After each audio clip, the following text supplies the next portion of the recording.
Hi, Dr. Reagan Robertson, CCO of Productive Dentist Academy here, and I have a question for you. Are you finding it hard to get your team aligned to your vision, but you know you deserve growth just like everybody else?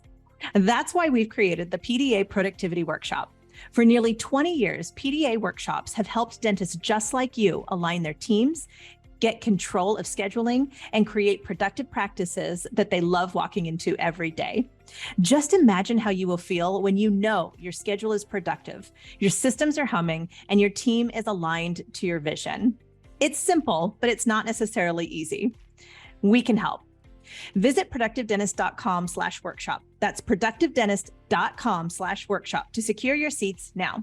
Used to be you'd buy a piece of technology and market that you had that technology so people would come, but it didn't really change what we did day to day. The stuff that's happening now, it changes what we're doing day to day. We can now scan the mouth and have occlusal guards printed in our own office with printers. Welcome to the Everyday Practices Podcast. I'm Reagan Robertson, and my co-host, Dr. Chad Johnson, and I are on a mission to share the stories of everyday dentists who generate extraordinary results using practical, proven methods you can take right into your own dental practice. If you're ready to elevate patient care and produce results that are anything but ordinary, buckle up and listen in.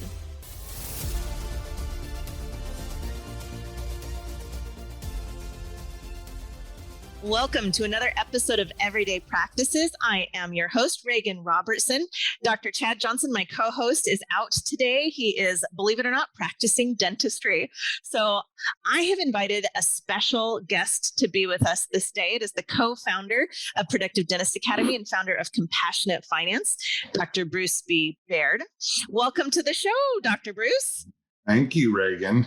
How are you today? I'm doing fantastic. You know, I look towards a lot of people in my life who I think are 5+ years. They're visionaries. They really, they create the future. They see it before myself and others see it. And you are definitely one of those people that I look up to. You see far down, and you're an educational junkie. You're an always learner. Yeah, I just enjoy it. I mean, I know that there's some stuff I don't want to learn, and that's good. So I'm saving room in my brain for the stuff I want to learn more about. So that's my game. But I'm intrigued by new technologies and new things that are out there. And boy, is dentistry changing rapidly. I mean, I put the handpiece down 2 years ago. Doesn't mean I'm retired. It means I'm probably spending more time now learning about dentistry than I was when I was actively practicing, because I really feel an obligation to the docs that come to our programs and that listen to me on the podcast. I don't want to become one of those, obsolete old farts that, doesn't know what's going on. And truthfully, it's so exciting. I wish this stuff was around 41 years ago, and I would have had a run with it. But I've got several projects right now that I'm doing that are going to be utilizing the technology. So I'm excited. This is one of the reasons I had to grab a few minutes of your time and bring you on the podcast, because I want people to see what I get to see on a sometimes daily basis. You had just wrapped up attending Full Arch Masters, I think out in Fresno, California. Yeah. And we just had a general phone call of, hi, what's up? What's it going? And your energy just jumped through the telephone, and you were like, oh my gosh, I just, learned something that turned me on my head. I think we should be doing dentistry this way. This is some of the new technology coming out. And so I want to let listeners in on what is inside your brain and what new technology you're seeing today. What is really lighting your hair on fire? Right now in dentistry, things have, it's gone digital probably for the last 15, 20 plus years. But then scanning technology and intraoral scanning, I've been using a CEREC for 25 years. So we've had these technologies, but the ability to be able to take that technology and to solve problems, and, not just buying technology for the heck of it.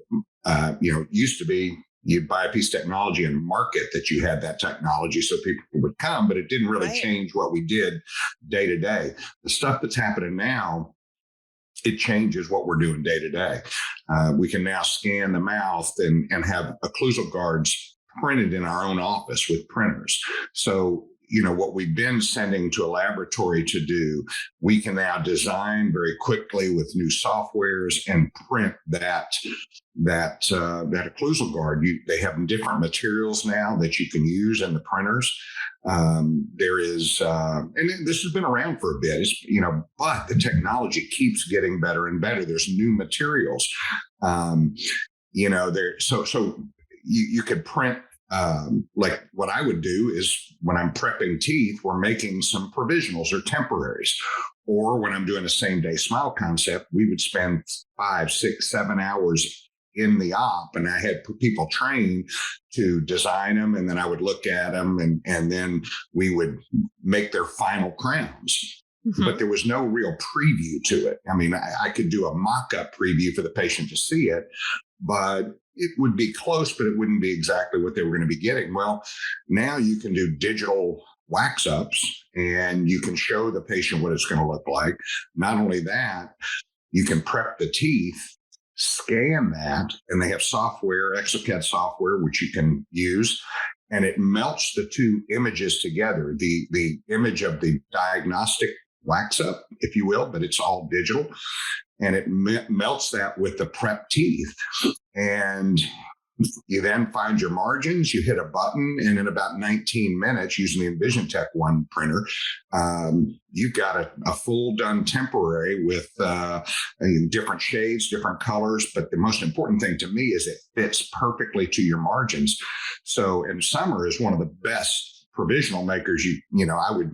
You put the acrylic in and you put it in the mouth, and then you have to trim it, and there's all the excess, and it would take Summer an hour and a half to do that work, and the margins would be great, but is a lot of work. Right. This is something that in 19 minutes, it's a finished product that's going to fit to margin in the mouth, which is just absolutely incredible. So I began to question the efficacy of using 8 hours of chair time and giving somebody a final smile. What I'm going to prefer to call that now is a preview smile. You're going to get your preview smile in a beautiful shade. They have Flexera resins, which is, they have them in different shades. So and most of the shades, honestly, are going to be B1 or B0. People want white smiles. They don't. Right. But you can do that. You put it in their mouth and it fits good, and the bite is good. And then with that preview smile, you see them 3 days later, and you ask them how do you like it? How's it feel? So the patient's only in your office for maybe 2-3 hours instead of 8 hours, and I would be sending that case once the patient says it looks great. I'm sending that case to the laboratory, and they're going to make those crowns for me. It's time savings.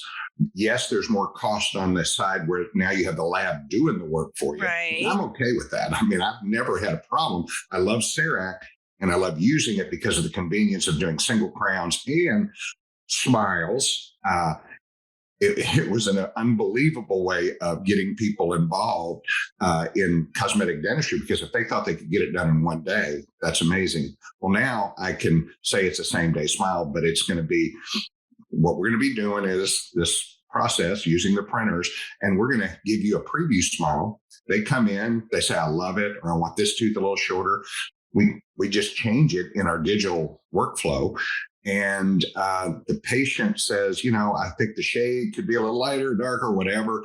Great. How's your bite feel? We may adjust the bite, get it to where it feels perfect, then scan that bite, and that becomes the new bite. So everything is done that way. So it's very, very efficient, and the patient's getting an unbelievable final product. So that's one of the areas in technology with same day smiles. You can make surgical guides, you can make models, you can do, for ortho, there's, different things you can build with ortho software. OrthoCAD software. There's so much stuff going on right now in dentistry. That's why it's so darn exciting. And the technology compared to buying a $180,000 CT scan or a $130,000 laser or those things. This is stuff that the printers are reasonably priced, materials are reasonably priced, and what I've seen even in full arch dentistry now, everything is going to milling and to printing.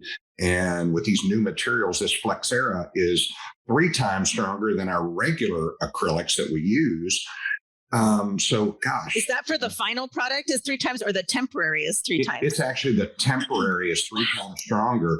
But the cool part is in 19 minutes, I can print 2 temporaries that fit exactly the same way and keep one as a backup in case there was a problem during the 2 or 3 weeks where it's at the laboratory. So I like that. I like the smile preview. There are a lot of dentists out there that can do the same day smiles like we were doing with Sarah, right. But you have to have super trained people to do it. Whereas this, you've really simplified and lowered the bar as far as training individuals. Plus, all of your design work can be done by an exocad expert. Mm-hmm. So you're not having to train a team member to do it. You actually have someone outside of that team that's doing all your exocad. So all of your designs, which is really great because the quality control is going to be outstanding doing it that way. So Bruce, you had me with this preview smile and the messaging around it. The communication with patients is so key to this. So there's the financial wins and the element and the time and the training. That all to me is like green check boxes all the way down the line. Right. You really caught my ear though at preview smile. How many, and this, since I haven't had a full mouth rehab and I've had actually very little done to my teeth. Good for you. Oh, right. Sure. How often is it that patients have reservations about that initial investment, and if they're having major work done, what that final is going to look like? Do they just trust you all in and say, "Doc, I know you'll make it a good smile"? How does that work? It's really neat because now there's 3D cameras where you're going to take a picture of the patient's face. You're then going to take a smile and put it within the patient's face so that they'll be able to see what it's going to look like before it's done.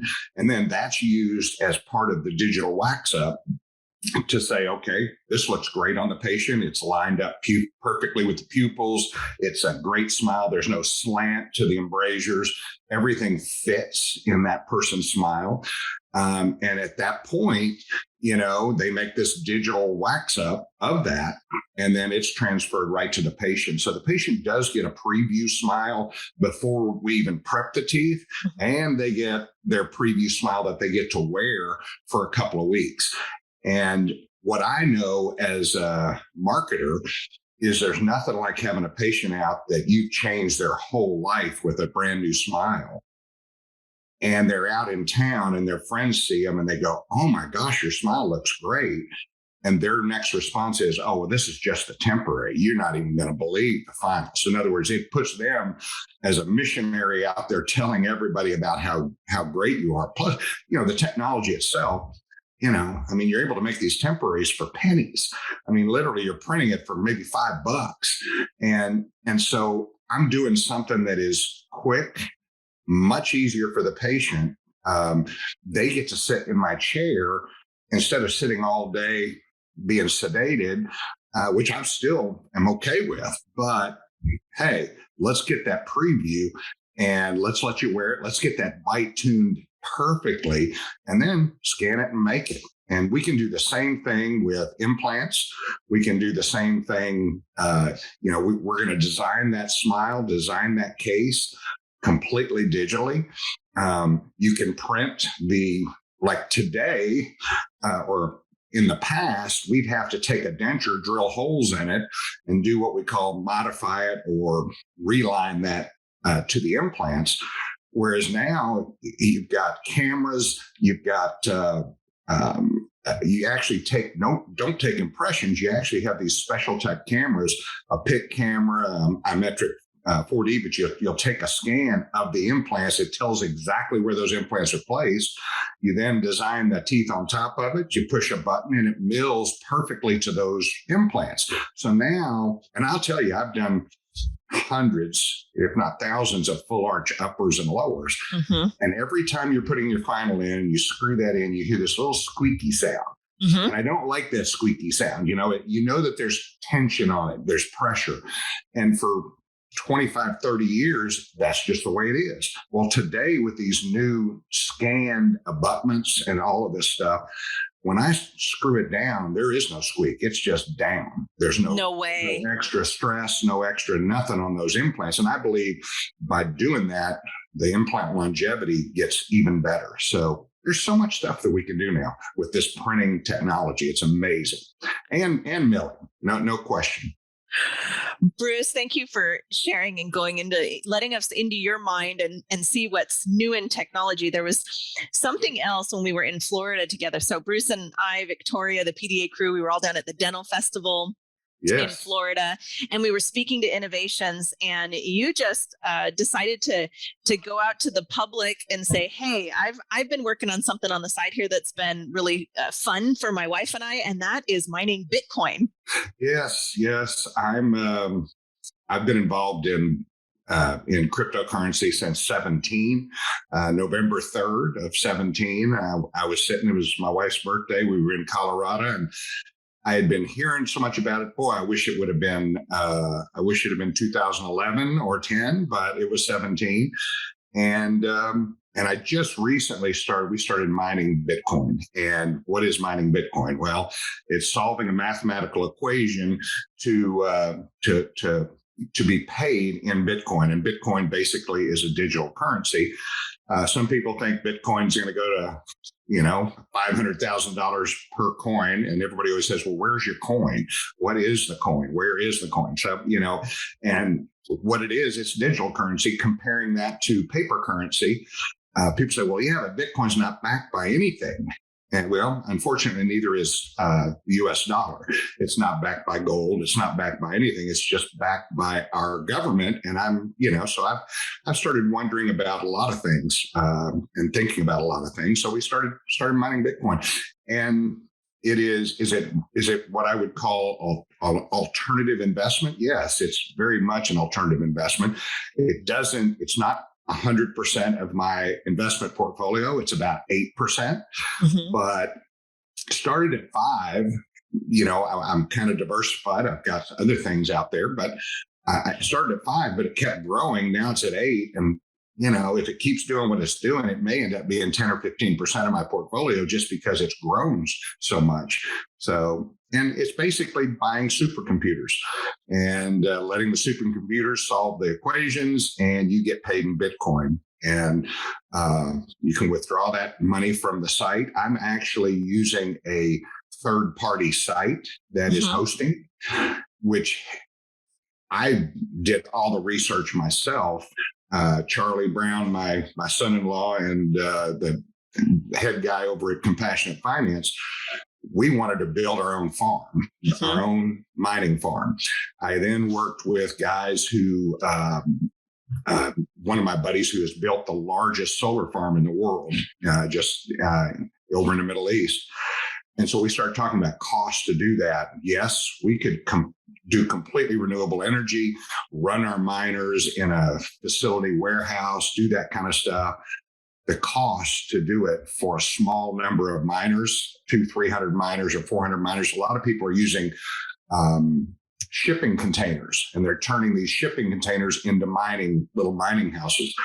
But the electricity is the cooling, just the cooling cost. The cooling, and I looked into computers that are dropped in a special type oil with no fans, so it keeps them cool. So I looked at everything for doing it myself because I really wanted to do it myself, and it kept coming down to energy costs or startup costs. Yes, if you just want to grab 2 miners and stick them in your garage, you could do that. As the price of Bitcoin continues to go up, the price of the miners goes up. Mm-hmm. So in my opinion, this is a good time to do it. And that's what we've been doing. And we're bringing in money when we're sleeping, all 24/7, 365. The miners are working. And what type of machines are these nowadays? So when I heard about it in 2011, friends of mine were using harnessed together desktop computers. That's how they were mining. So what size machines are these now? What would one machine even look like? They put out what's called gigahash.